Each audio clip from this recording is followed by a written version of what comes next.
বিশ্ববিদ্যালয় অধ্যয়নরত আছি। আমি 2019 সালে গিয়ে প্রতিদিন স্টেশন থেকে পাস করে গিয়েছি।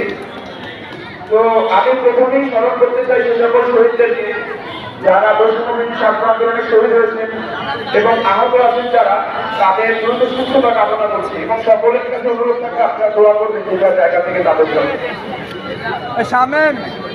এবং দ্বিতীয় যে বিষয়টি আমি সাথে বলবো সেটি হলো এই সকল শিক্ষার্থীরা আমার থেকে আমার কথা বলতে চাই।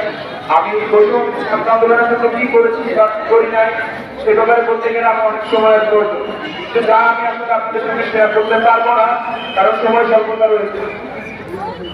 আমি যদি বলতে চাই তাহলে সে আমার 10 তারিখ জুলাই 10 তারিখে আমাকে ঘটনা থেকে শুরু করতে হবে। আমার অনেক বন্ধু অনেক ভাই ব্রাদার যারা আসলে আহত হয়েছে, নিহতের সংখ্যাও আছে। তো মঠবাড়িয়াবাসীর কাছে আমার কিছু অনুরোধ থাকবে, যেহেতু এই সমাজটা এই দেশটা আপনাদের বা এই এলাকাটা আপনাদের পরিষ্কার পরিচ্ছন্ন বলেন সুন্দর রাখা বলেন সে দায়িত্ব আপনাদের। তো সেক্ষেত্রে বিষয়টি হলো যে রাষ্ট্রীয় সম্পর্ক রাষ্ট্রীয় সম্পদ আপনার আমার আমাদের টাকাই করা তৈরি।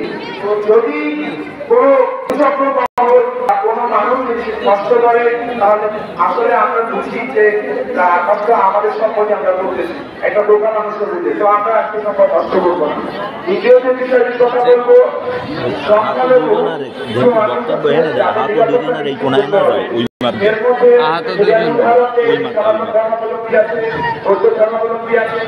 তাদের কথা আমি বলবো, তাদেরকে নিরাপত্তা নিশ্চিত করা আমাদের দায়িত্ব। এই দায়িত্ব যেন আমরা কোনোভাবে কাছ থেকে না করি।